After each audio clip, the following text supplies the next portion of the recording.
Angus rice. Okay. Like the ignorance out there that we have to dispel. It's like it's a frightening burden sometimes. Okay, now go back to your website, Mm-hmm. and now let's answer up everything. It should be very simple to understand. The story of Yehuda and Tamar explained, right? Give me your next thing. Can you believe that our holy ancestor Judah had sex with Tamar without even asking her a name? How shocking is that? I How already answered meaningful that. can sex be when you don't even know the name of the person you're porking? How could Jacob do this cosmically significant act and not know who he was with? How could such meaningless sex be truly fulfilling and pleasurable? He must have slept with her and never even looked at her face. So where was he looking?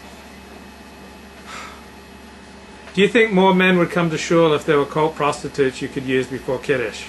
Did Judaism miss the boat on cultic prostitution? You went through that whole thing. You got the answer to that, right? With Yehuda and Tamar now. Yes. So now we have that answer. Mm-hmm. I'm saying so we have the answer. Mm-hmm. What was the answer? The answer is it was a levirate marriage. Yeah. Okay, next thing about the shul. I don't know.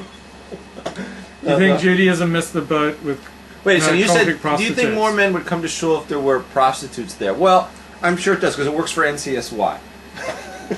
And they go to... No, seriously. A guy goes to NCSY because he wants to hook up at one of their Shabbatons, right?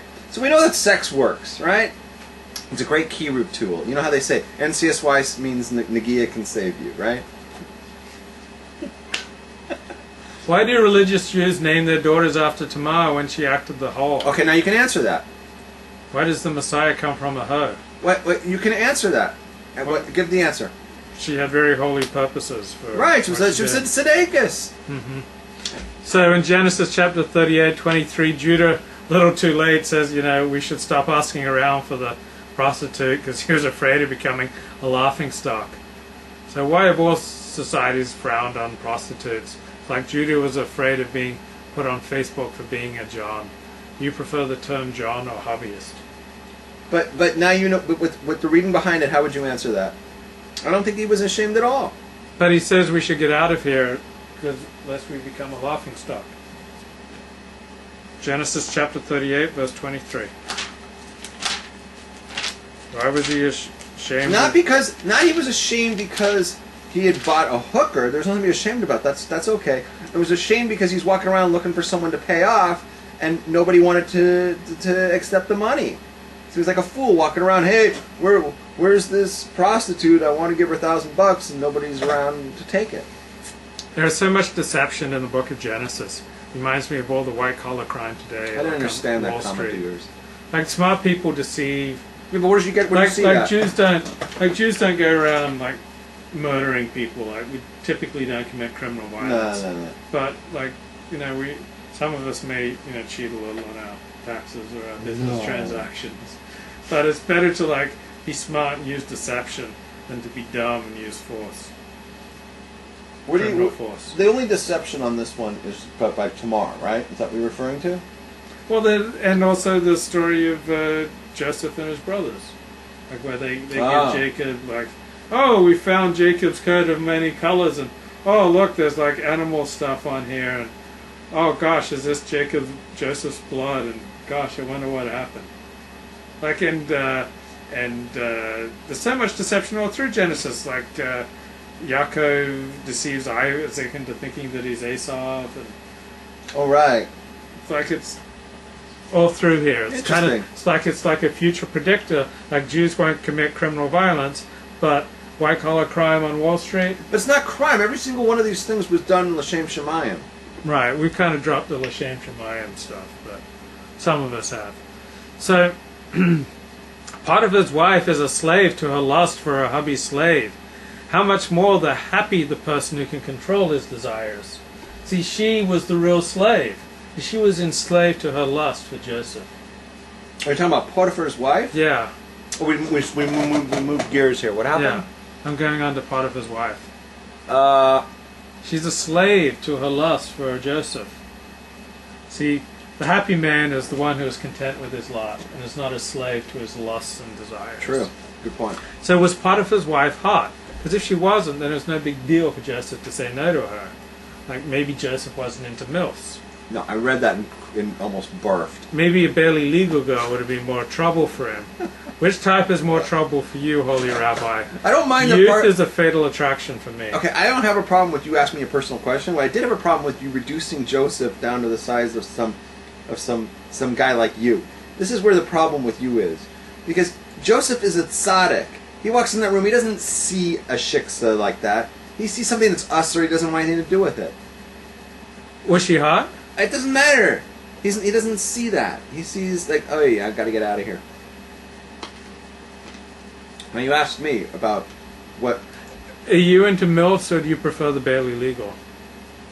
You're more into barely legal. I'm going to have to go with barely legal simply because I got got engaged to a chick who just turned 19, so we're going to have to go there.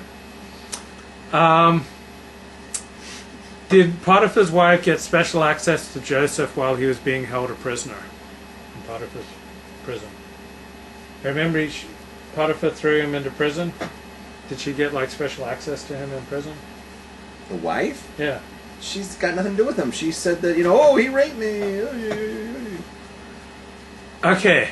So when Potiphar's wife asked Joseph to lie beside her, was that an innocent request? Because I've had women ask me that. And like sometimes Christine O'Donnell? It was very innocent. There was this Japanese woman I met on a music video shoot, and she said, oh, I just like to lie beside you in bed. And so I said, okay, come over, and we just like lay there in bed, but we didn't do anything. But sometimes I think when women say, oh, let's just lie down together like brother and sister, they really mean, let's do anal. It's like it's hard to understand what they really mean. Anal? Yeah, like what is a woman really saying when she says, oh, I just want to lie beside you in bed? Do you think with the Potiphar's wife's request was just very innocent? She just wanted to spend time with I Joseph? don't think so. I think she wanted to, bang the guy. But I will say this, that there could be a chick who wants to just lie down next to you and be actually telling the truth, right? Because I found this very interesting about this Christine O'Donnell thing. Yeah. Because that's what she took off all her clothes, she lays next to the guy. She doesn't want this guy penetrating her. Yeah. Because if you, follow, your religion half-ass, you start, you create your own lines that you won't cross. Yeah. You say, I will not have sexual intercourse. Sex. I will not have vaginal intercourse. Yeah. So then, you start. It could be that your religion says you're not even allowed to touch, or you can't do, whatever, right? But you don't care about that. Your bottom line is I don't. So what you're really doing is creating your own religion, But whatever you're what you're capable of doing within that religion, and your bottom line becomes I will not have vaginal sex. So Christine O'Donnell was keeping that as her line. I don't believe that Christians are okay with lying naked next to some guy that you don't know. Right. Right? But she wasn't at that level yet, she's working one thing at a time. Yeah. Right? Or whatever. She was drunk. I remember that it was told to me years ago that what some of the Fermi kids were doing, they grew up from whatever, but they weren't on the derech so much. Right. Was the girls didn't want to do vaginal. They wanted to save that for their husband. Right, so they do anal. They would do anal. Yeah, you heard about this? Yeah. You heard about this? Yeah. You heard about this? And they also didn't want to get pregnant. And they're hyper afraid of getting pregnant. So. Okay. So they would do anal. Yeah. So it became it's got no mucker in Judaism, right? But nevertheless, this is what was going on because they've got their own bottom line. So it could be when a woman, who's got she's a born again Christian or she's grew up from, but she's off the derech a little bit, and she says, I just want to lay down next to you naked. It could well be that's all she wants to do. It could well be because she's not going to do vaginal. She might do anal if she's Jewish, but if she's a Christian, she's not going to do anal. I've discovered through my many years of living within an Orthodox Jewish community that not all Orthodox Jews follow all of the Torah all the time. I don't like the word Orthodox. I found through my living in a Torah community that not all Torah Jews observe all of the Torah all the time. I don't. That many synagogues are in fact filled with sinners. Every Jew is a sinner. Let me put it this way. There's nobody perfect today. That train has passed a long time ago. We don't have tzaddikim today. That's gone. What we have are just normal people, Jewish, and we try to do the best we can. We will tell you that the Torah says X, Y, Z. I may not be ready to do all of X, Y, Z, but I tell you that the Torah is X, Y, Z. I'm okay with that person. The person I have a problem with is the person who says, "Oh no, I don't do